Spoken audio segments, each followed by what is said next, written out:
ରାହୁଲ, ତୁମେ ମୋ କଥା ଶୁଣୁଛ ନା? ଜୁଇରେ ଜଳିବା ପୂର୍ବରୁ ତୁମେ ମୋତେ କଥା ଦେଇଯାଅ। ଆର ଜନ୍ମରେ ତୁମେ କେବଳ ମୋର ହୋଇ ଆସିବ।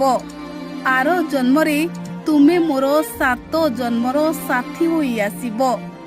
ଏ ଜନ୍ମରେ ସିନା ଭଗବାନ ଆମକୁ 3 ମାସରେ ଅଲଗା କରିଦେଉଛନ୍ତି, କିନ୍ତୁ ଆର ଜନ୍ମରେ ତୁମେ ମୋର 7 ଜନ୍ମର ସାଥୀ ହୋଇ ଆସିବ।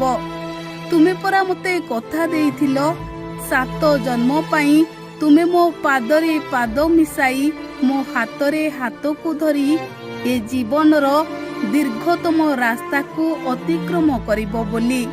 କିନ୍ତୁ ତୁମେ 3 ମାସରେ ମୋ ହାତ ଛାଡ଼ି ଦେଇ ମୋତେ ଧୋକା ଦେଇ ଆରପାରିକୁ ଚାଲିଗଲ। ତୁମେ ଜାଣିଛ ମୁଁ ତୁମ ବିନା ବଞ୍ଚି ପାରିବିନି।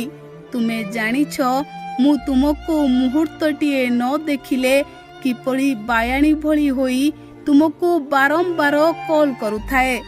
ଏବେ କେମିତି ବଞ୍ଚିବି ମୁଁ ତୁମ ବିନା? ଏ ରାହୁଲ, ତୁମେ ଜୁଇରେ ଜଳିବା ପୂର୍ବରୁ ମୋତେ କଥା ଦେଇଯାଅ, ତୁମେ ଆର ଜନ୍ମରେ କେବଳ ମୋର ହୋଇ ଆସିବ। ଦର୍ଶକ ବନ୍ଧୁ, ପୁରୀ ସ୍ୱର୍ଗଦ୍ୱାରରେ ରାହୁଲଙ୍କ ଅନ୍ତିମ ସଂସ୍କାର ହେଉଥିଲା। ଆଉ ଏପଟେ ସ୍ତ୍ରୀ କାନ୍ଦି କାନ୍ଦି ମୁଣ୍ଡ ପିଟି ପିଟି କହୁଥିଲେ, ରାହୁଲ, ତୁମେ ମୋତେ କଥା ଦେଇଯାଅ, ତୁମେ ଆର ଜନ୍ମରେ କେବଳ ମୋର ହୋଇ ଆସିବ। ଦର୍ଶକ ବନ୍ଧୁ, 3 ମାସରେ ସ୍ୱାମୀକୁ ହରାଇଥିବା ସ୍ତ୍ରୀ ଏବେ ବାୟାଣୀ ଭଳି ହୋଇ ମୁଣ୍ଡ ପିଟି ପିଟି କାନ୍ଦୁଛି। କାନ୍ଦି କାନ୍ଦି କହୁଛି, ରାହୁଲ ମୋତେ ଧୋକା ଦେଇ ଚାଲିଗଲେ।